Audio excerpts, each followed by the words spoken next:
السلام عليكم ورحمة الله وبركاته. كل عام وحضراتكم بخير. النهارده معانا بوتاجاز جميل جدا اسمه بيلتون. بوتاجاز جميل جدا بسم الله ما شاء الله، امكانياته عالية، استانلس جميل جدا، ومن الجناب استانلس برضه، ومن الوش استانلس، ومواسير وشعلاته نحاس، والحمالة بتاعته بسم الله ما شاء الله من التقيلة الحديدة اللي هي فيها ميناء، اللي هي بوهية الميناء ديت الفرن العالي، دي ضد الصدأ وضد التآكل. وزائد كمان ان هو مواسير يا جماعة، المواسير دي على فكرة جميلة جدا، لها مميزات جميلة جدا احسن من الغرف يا جماعة، اللي هي زي ايه بالظبط؟ زي البوتاجاز ده مثلا. انا ما بقولش ان البوتاجاز يونيون اير ده وحش، لا، بس ده ليه ميزة ودي ليه ميزة.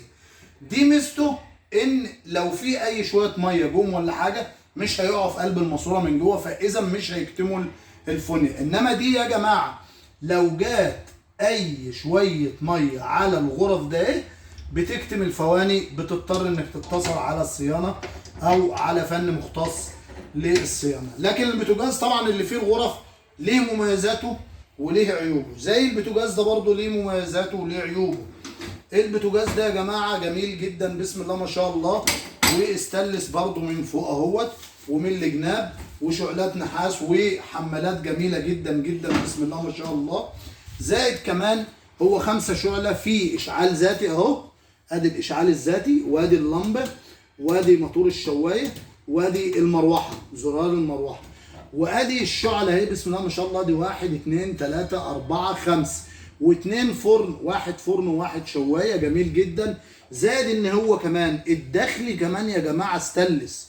ده بوتاجاز جديد اللي اسمه بيلتون، بوتاجاز عامل الشاسيه الداخلي استانلس عشان يبقى ضد النار وضد الصدى، لكن عامل زجاج واحد، وطبعا لازم يكون زجاجين. انا ما بقولش ان دي ميزه، لا، ده هو عيب ان هو مش عامل له ازاز داخلي. يعني المفروض يركب الشاسيه الاستانلس، زي برضو احنا هنرجع تاني اليونيون اير عامل ايه؟ 2 دبل زجاج اهو، ادي واحد خارجي وادي التاني، يبقى 2 دبل زجاج حراري كده، يبقى انا بحافظ على الازاز الخارجي والازاز الداخلي.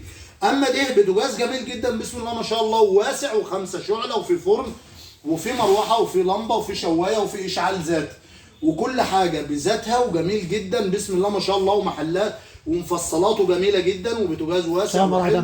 لكن المشكله اللي فيه ان هو حتى كمان الاطار الداخلي ده بتاع الفرن استانلس، لكن ايه ده هو لازم يكون له باب زجاجي حراري داخلي يا جماعه.